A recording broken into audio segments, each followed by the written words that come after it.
اهلا بيكم حبايبي، معاكم داليا وقناه بيتو تشانل. معانا النهارده اوردرات طالعه، تورتتين طالعين اوردرات. هنشوف كل تورته التفاصيل بتاعتها ايه. شايفين الديزاينات طبعا مختلفه، واحده ولادي وواحده بناتي.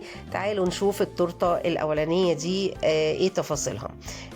الكيك كان من جوه كان كاكاو، والحشو كان شوكولا، والتزيين كله من الكريم شانتيه بصوره قابله للاكل زي ما انتم شايفين كده.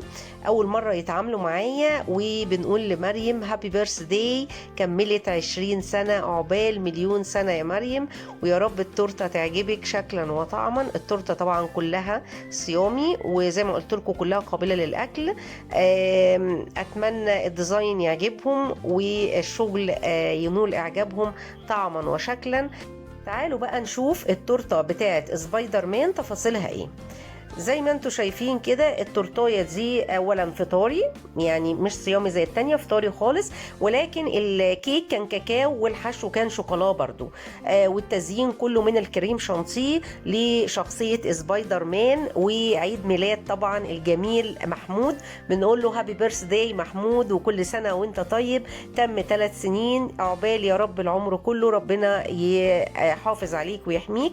اول مرة برضو يتعاملوا معايا، اتمنى التورته تنول اعجابهم شكلا وطعما.